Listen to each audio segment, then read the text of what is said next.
What is going on, everyone? We are here at Money 2020 in the beautiful Las Vegas, Nevada. I am joined here by none other than Ben Armstrong from BitBoy Crypto, Seth from Mind Your Biz, and we found the random homeless guy here walking the streets, and we decided to let him get some camera time. Just kidding. That's Big Ralph from Sin City Crypto. So we're just here at Money 2020. The second day is coming to an end. And I just wanted to, get everyone together, kind of talk about what your feelings are, how you felt the conference was. And so I'm going to pass the mic over to Ben. And Ben, just kind of share your experience so far, what you've kind of taken away, what you like, what you don't like, maybe.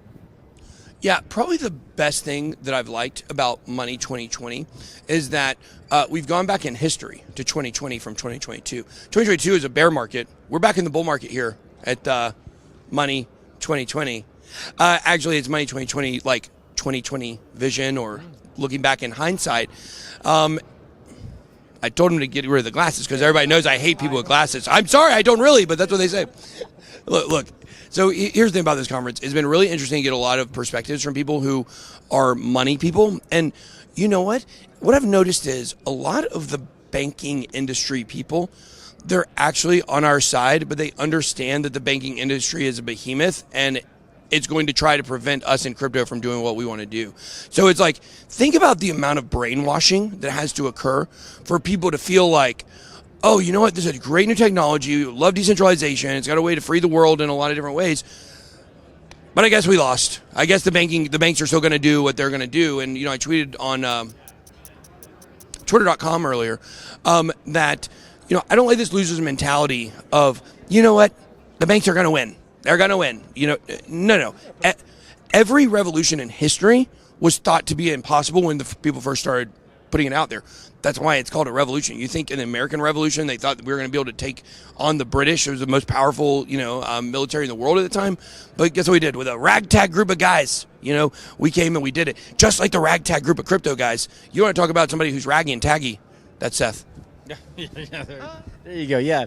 Speaking of revolutions as well, you know what you need? You need small arms that people can actually manage on their own. And whoa! You leave my arms out of this. Hey, Mr. Armstrong. I wasn't asking to get mogged here. This guy's like, he's been working out, and you know what? We'll never live it down. This guy looks great, by the way. So yeah, but as far as revolutions being fought with the most powerful small arms that people can carry, crypto is one of those things that's for the people, right? It's one of those things that you can actually handle on your own. In the same way that in those other revolutions, we never think of the power of just small groups of people using means that they can control very, very well in a very targeted way, very, very targeted fashion. It's almost like guerrilla warfare, right? Very similar with crypto. Started with remittances, started with Bitcoin, started with some of the other small or altcoins. Litecoin Summit was this weekend too, coincidentally. But some of the early alts, right, where people started to use them for micropayments and remittances and stuff. And then, fast forward to DeFi, a lot of the people here at Money 2020, they get it. They really do. And even some of the legacy payment systems, these payment processors, they're like, oh yeah, we do Bitcoin payments and a lot of the other kinds of payments. And they're excited to potentially get onboarded into these more exotic financial instruments for DeFi. That's what I'm finding here as well, is that there's a lot of these groups that, they're not dumb. They're not ignorant at all. They know exactly what we're up to, and they are excited to potentially get started. But DeFi is so much more complex that they are trying to figure out, like, what does that look like for their business model to allow for a little bit less control on their part? Or can they find a way to have a middle ground where the so-called compliance and legal issues that they would normally face, the regulatory issues that these groups would normally face because they're legacy players, how could they possibly integrate that with DeFi? And obviously that's the $1 question. Whoever solves it is going to be like the next Apple of finance or whatever. So it's exciting to actually talk to these people and measure that same level of interest and excitement for them.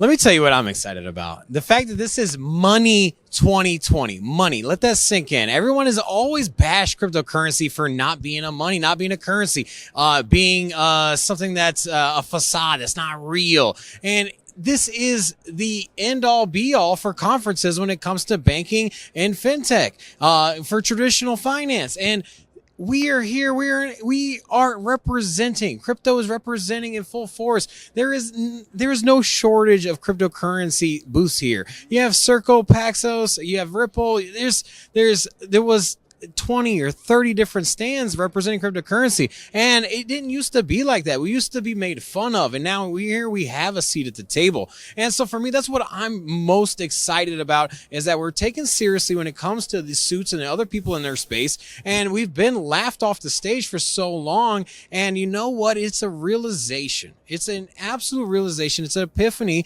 that we are here to stay, and that you at some point the banks are going to have to work with cryptocurrency. It's either do that or get left behind. We've seen the disruptive technologies come in and replace the old and stagnant technologies. And you can look at in all industries, in newspaper, print media, in your entertainment in the form of old VHSs and DVDs, MP3s, those things are all falling by the wayside by new disruptive technologies. And this is happening here again, and is all nothing but apparent at Money 2020, the place that is supposed to be traditional finance driven, banks driven. And now we have a seat at the table. We have a microphone in hand. We have a voice. And you know what? That's what I'm most excited about. Going up to a booth.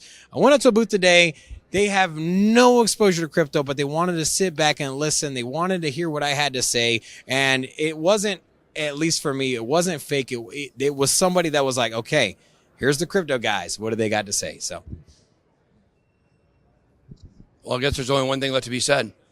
If we're at the table, let's eat. Yeah, I am very hungry, actually.